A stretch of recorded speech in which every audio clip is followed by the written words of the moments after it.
একবার কালীপদ ঘোষ ঠাকুরকে নৌকা করে কলকাতায় নিয়ে যান এবং মাঝিকে বলেন মাঝ গঙ্গা দিয়ে যেতে। হঠাৎ কালীপদ ঠাকুরের পা ধরে বলেন, আপনি আমাকে উদ্ধার করুন, আপনি মুক্তিদাতা। ঠাকুর বললেন, না না, আমি কি জানি, ভগবানের নাম করো, মুক্তি পাবে। কালীপদ নাছোড় হয়ে বললেন, আমি সর্বদা মদে বদে থাকি, নাম করার সময় আমার নাই। আপনি কৃপা সিন্ধু, আপনি কৃপা করে এই সাধন ভজনহীন পাষণ্ডকে পরিত্রাণ করুন। কালীপদ কিছুতেই পা ছাড়লেন না। ঠাকুর তখন তাঁর জিহ্বায় আঙুল দিয়ে একটা মন্ত্র লিখে বলেন, এখন থেকে তোমার জিহ্বায় ভগবানের নাম আপনা হতে বের হবে।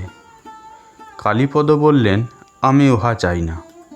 ঠাকুর তখন জিজ্ঞাসা করলেন, তবে কি চাস? কালীপদ উত্তর দিলেন, যখন আমি চলে যাব সে সময় জগৎ অন্ধকার দেখব, সে সময় দ্বারা সুত পরিজন কারো সাহায্য পাওয়া যাবে না। সেই ঘোর দুঃসময়ে একমাত্র সহায় হবেন আপনি। বাম হাতে আলো এবং ডান হাতের দ্বারা আমার হাত ধরে আপনি নিয়ে যাবেন। আমার এই প্রার্থনা আপনাকে পূরণ করতেই হবে। ঠাকুর সদয় হয়ে বললেন, হবে হবে, তাই হবে। মাঝ গঙ্গার মধ্যে এনে এই সব কাণ্ড। এরূপ জোর একমাত্র ভালোবাসার দ্বারাই সম্ভব। মনে প্রাণে ভালোবাসলে ভগবান ভক্তবাঞ্ছা পূরণ করেন। সকলেই হয়তো উৎসুক হবেন যে সত্যিই কালীপদ ঘোষের অন্তিম সময়ে কি ঠাকুর এসেছিলেন? হ্যাঁ, সেই তথ্য এবং প্রমাণ আছে। কালীপদ ঘোষের শেষ সময়ে তিনি বললেন, ঠাকুর এসেছে, এবং মৃত্যুর সময় নিজের হাতটি উপর দিকে তুলে ধরলেন, যেন ঠাকুর এসে তার হাত ধরলেন। এই প্রার্থনা শুধু কালীপদ ঘোষের নয়, আমাদের সকলের, যে অন্তিম সময়ে যেন ঠাকুর আমাদের হাত ধরে নিয়ে যান। আর স্বয়ং শ্রী শ্রী মা বলেছেন, যে ঠাকুরের নাম করবে অন্তিমে, ঠাকুর তার জন্য এসে দাঁড়াবেন।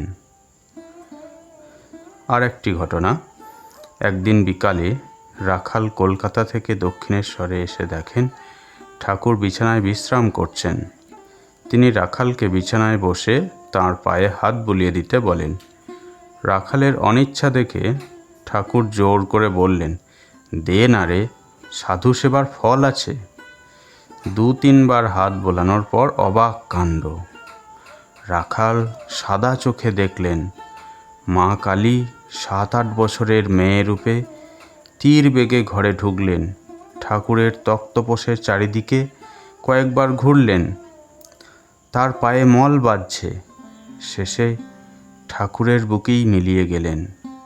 মৃদু হেসে ঠাকুর বললেন, দেখলি, হাতে হাতে সাধু সেবার ফল। এরকম ঠাকুরের শ্রীচরণের সঙ্গে যুক্ত বহু কাহিনী ও চিত্র আমাদের ধ্যানের বিষয় হতে পারে।